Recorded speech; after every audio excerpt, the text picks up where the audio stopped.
This one, we're going to talk more about the emotional games. And I see some in the chat here about mental gymnastics. It's a great term for it. And so what I want to start with you guys, and one thing that I do try to pride myself on is when I learn something from somebody, I try to give them full credit. Now, I read a ton. I've experienced a ton. I've taken so many courses and all that over the years that sometimes it's all mixed in. But I know for a fact, what I want to start you guys with here, I learned for the first time ever hearing it from Rollo Tomassi with the book, The Rational Male, which I have right here. I got all my notes and stuff. I always mark up my books big time. I don't know if any of you guys do that as well. And I also have his other two books back down here in the corner here. But this one right here, I recommend to every guy if you haven't read it yet. And so one thing that we all know, I think all men at this point know, is that modern women have seemingly no ability to take responsibility for their actions. And the theory I'm going to talk about from The Rational Male here, that's going to be kind of the foundation of this little presentation, and then we'll get into some other stuff. But the foundation to me is so important, and it's a survival mechanism. And I'm going to start by reading straight from, this is if you have the book, page 186, I believe, 186, 187. Yeah, 186, 187, if you have the book yourself. I'm also going to put them up here because, it's technological first, guys. There's three pieces I got to read that's kind of techie, and then I'm going to try to kind of translate it into more common language. But that's a huge base foundation that will help you live a lot more peacefully when interacting with women. And so let's see. Number one here. Pop it up right there. There we go. Okay. So again, stick with me for the tech part here. All right, I'm going to read straight from it. Given the harsh realities that women had to endure since the Paleolithic era, it served them better to psychologically evolve a sense of self that was more resilient to the brutal changes she could expect to be subjected to. Consider the emotional investment a woman needs to put into mothering a child that could be taken away or killed at a moment's notice. So he's talking about, again, understanding where women's biology comes from. Again, they don't have to worry about it right now in today's age, but it doesn't change our biology. So understanding this is really important. Anxiety, fear, guilt, insecurity are all very debilitating emotions. However, it's women's innate psychology that makes them more durable to these stresses. Statistically, men have far greater difficulty in coping with psychological trauma, like PTSD, than women. Why should that be? And just as a side note, guys, we hear about the, suicide statistics for men, and it's far higher than women. And like it says right here, men have a harder time dealing with emotional trauma than women do. And this is all going to kind of explain that. So on the face of it, you may think that men's better ability to rationally remove themselves from the emotional would make them better at coping with psychological trauma. But the reverse is actually the case. Women seem to have a better ability to accept emotional sacrifice and move on, either ignoring those stresses or blocking them entirely from their conscious awareness. Women possessing a more pronounced empathetic capacity undoubtedly serve our species in nurturing young and understanding tribal social dynamics. However, it was also a liability with regards to a hostile change in the environment. Again, I'm going to try to kind of translate this. And by the way, the name of the book is The Rational Male, right here in the corner you see, by Rollo Tomassi. Excellent book. So what this is basically saying is, all right, women are able to not be affected as much by emotional trauma as men. And what I'm gathering as well from this is that if you think about more when women had traditional roles, where women were definitely more in charge of taking care of the children, really raising them from a young age. I know that's different nowadays, but still, think biology. What's up, guys? See you there in the chat. If a woman was more bogged down by her own anxiety, fear, guilt, and insecurity, she would not have the emotional capability to help raise a child that needs so much emotional support and all that. So part of the reason why women are able to detach their emotions a little bit easier is a survival instinct in order for her to be able to raise the children, right? If she's locked in her own shame and anxiety and guilt, she's going to have a harder time to raise a child. Now, that's just one part of this. Now, it definitely gets deeper here. Okay, let's see. This is going to be number 2 from the book. Boom. All right, now, Stockholm Syndrome. Now, for those of you guys that don't know, Stockholm Syndrome is like, if you guys have heard that women can if a woman gets abducted, women are far more likely to fall in love with their captors than a man would. That's Stockholm Syndrome. So, Stockholm Syndrome is far more pronounced in female captives. Why should that be? Because women's peripheral environment dictated the need to develop psychological mechanisms to help them survive. It was the women who could make that emotional disconnect when the circumstances necessitated it, who survived and lived to breed when their tribe was decimated by a superior tribe. This is also known as the war bride dynamic. Women develop an empathy with their conquerors by necessity. All right, this is really big, guys, and I'll relate this to Game of Thrones. So again, what this is saying is, all right, think about it. Biologically, women are weaker strength-wise, right?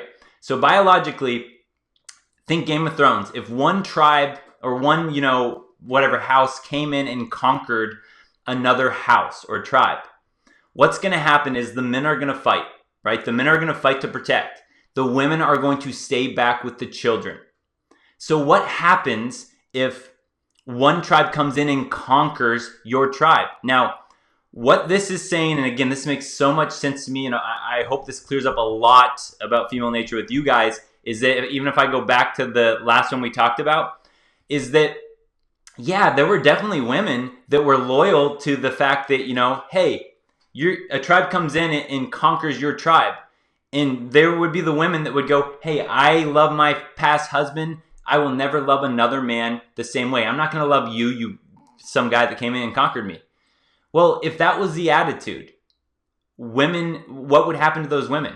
Okay, they would be punished. They would be tortured, killed, whatever, by the new conquerors. So what this is saying, and what it's talking about Stockholm Syndrome here, is that women were able to evolve the capabilities to be able to detach from one guy to the next for survival. She had to, the new guy that comes in and conquers, she had to respect this guy, had to force basically empathy upon this guy so that her and her future offspring could survive. Now, us men are different in that way because, man, if someone's going to try to conquer me, no way. I'm not going to go down and be conquered by some other man. No way. I'm going to fight.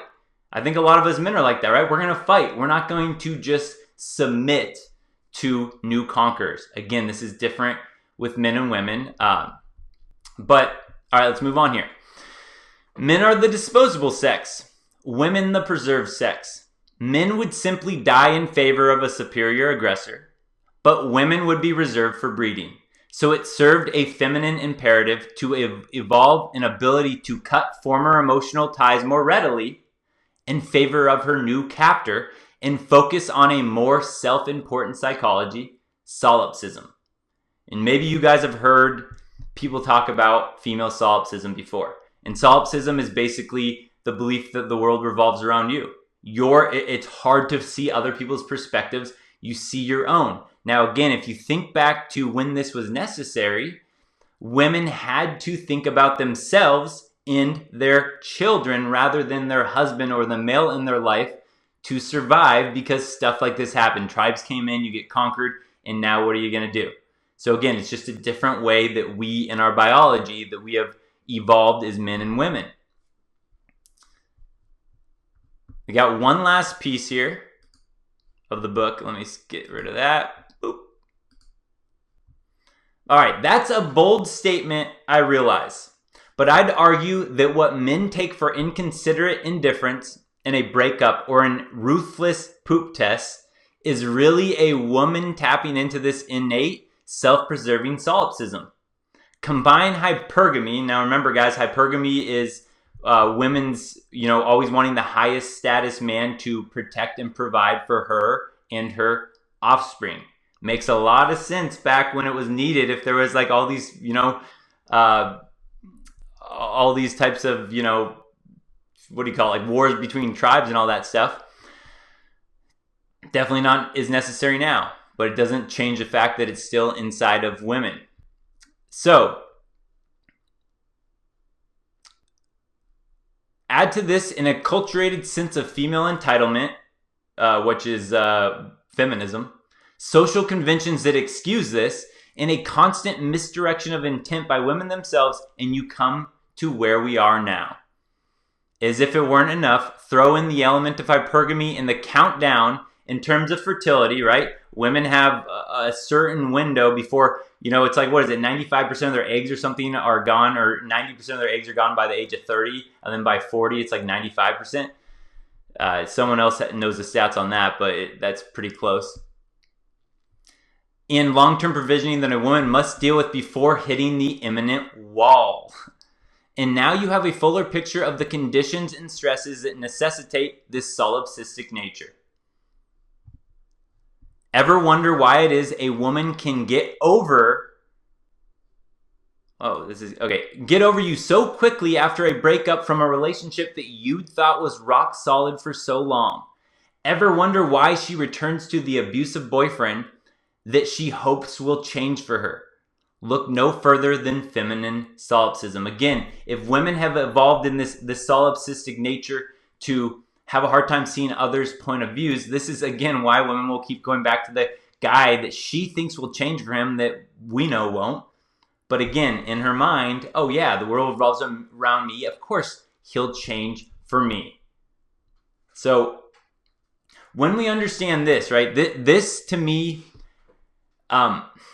this is one thing that I have to, I want to get across to you guys, especially some guys that are learning about this stuff, for the first time, is I hear a lot of this and I see it in the comments. I don't like this, but a lot of guys will say, women are evil. All women are evil. Okay.